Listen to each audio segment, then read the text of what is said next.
Saudara dan saudari yang terkasih, Gereja Katolik mencanangkan tahun ini sebagai tahun kerahiman Tuhan. Paus Fransiskus menyerukan, hendaknya kehidupan dan karya pewartaan gereja lebih menunjukkan Allah yang berbelas kasih, wajah dan hati Allah yang berbelas kasih. Hendaknya gereja tidak hanya menampilkan diri sebagai penjaga hukum dan peraturan. Hendaknya gereja tidak hanya menampilkan diri sebagai penjaga moral kehidupan, tetapi sebaliknya, gereja diharapkan untuk lebih berani merangkul kelompok-kelompok yang terpinggirkan, lebih berani menjangkau dan merawat mereka-mereka yang sering diadili dan disudutkan sebagai kaum pendosa. Saudara dan saudari yang terkasih, dalam mewujudkan tahun kerahiman Allah, tahun belas kasihan Allah, banyak kegiatan-kegiatan yang ditampilkan oleh gereja. Di sana-sini penerimaan sakramen pengakuan dosa digalakkan. Kegiatan-kegiatan sosial yang merangkul orang-orang yang miskin dan terpinggirkan mulai dilakukan. Usaha-usaha untuk menampilkan administrasi dan urusan-urusan gereja dengan cara yang lebih ramah berusaha untuk ditingkatkan. Itulah cara gereja menanggapi dan menampilkan diri sebagai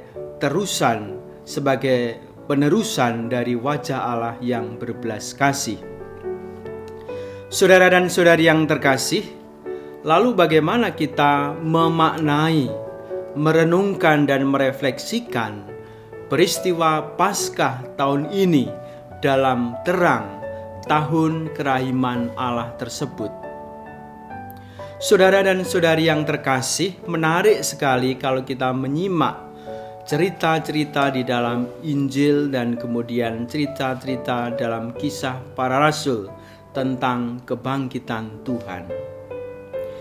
Tidak ada satupun penginjil yang memberikan laporan secara lengkap dan detail bagaimana peristiwa kebangkitan itu terjadi.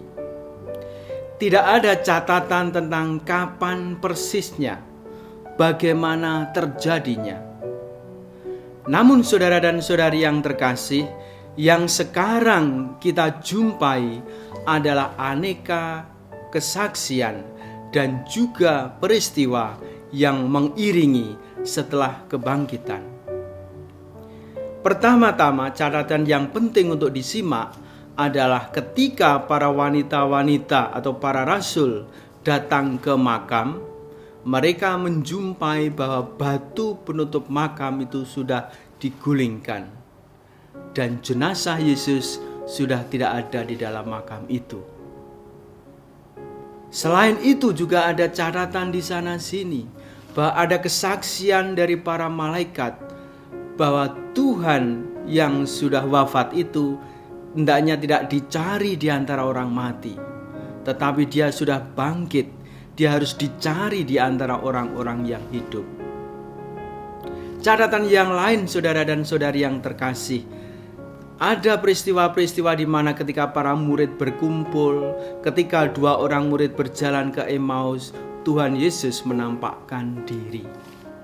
Tuhan yang bangkit menghadirkan dirinya kepada para murid. Dengan demikian, saudara dan saudari yang terkasih, peristiwa kebangkitan atau iman akan kebangkitan tepatnya bukanlah suatu keyakinan akan suatu peristiwa tunggal, tetapi merupakan rangkaian dari berbagai peristiwa. Fakta bahwa makam kosong, fakta bahwa para malaikat memberi kesaksian kepada para wanita-wanita dan para murid, fakta bahwa Yesus yang bangkit menampakkan diri kepada para murid dalam pertemuan-pertemuan mereka maupun dalam perjalanan ke Emmaus. Rangkaian fakta-fakta inilah sebenarnya yang kemudian berangsur-angsur dipahami oleh para murid sebagai tanda bahwa Tuhan memang bangkit. Namun saudara dan saudari yang terkasih, yang menarik untuk disimak di sini adalah bahwa iman akan kebangkitan itu bukanlah suatu kesimpulan berdasarkan data-data yang bisa dibuktikan oleh para murid.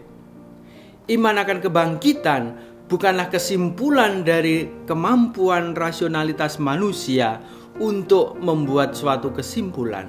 Tetapi saudara dan saudari yang terkasih, dalam kisah tentang kebangkitan yang terjadi adalah Allah melalui Roh Kudus-Nya pelan-pelan, bertahap dan berangsur-angsur menanamkan pengertian akan keselamatan dalam hati orang-orang beriman, dalam hati para murid. Dengan demikian, karunia iman akan kebangkitan itu juga merupakan tanda belas kasih Allah, tanda kemurahan Tuhan, bukan prestasi akal budi manusia, bukan prestasi dari kemampuan manusia untuk mengumpulkan bukti dan data, tetapi semata-mata adalah suatu pewahyuan Tuhan, suatu karunia Tuhan, suatu karunia iman. Dan sekali lagi saudara dan saudari yang terkasih, itulah tanda bagaimana Allah menunjukkan kasih, kemurahan dan belas kasihannya kepada manusia, sehingga manusia sampai pada kesadaran bahwa Tuhan yang mereka imani, Tuhan yang mengalami sengsara dan wafat, itu kemudian mengalami kebangkitan. Dengan demikian saudara dan saudari yang terkasih, kebangkitan Tuhan, pewahyuan akan kebangkitan Tuhan sungguh-sungguh merupakan tanda yang paling nyata betapa Tuhan menunjukkan kemurahannya, betapa Tuhan menunjukkan kasih dan kerahimannya kepada manusia. Lalu apa makna dari Paskah yang kita rayakan? Bagaimana kita bisa terus-menerus mewujudkan kasih, kemurahan, kerahiman Tuhan sebagai orang yang mengimani kebangkitan Tuhan? Saudara dan saudari yang terkasih, sebagaimana Tuhan sudah menunjukkan belas kasih dan kemurahannya kepada kita melalui pengalaman kebangkitan, demikian juga hendaknya kita menyadari bahwa itu semata-mata adalah anugerah, karunia, hadiah iman dari Tuhan sendiri.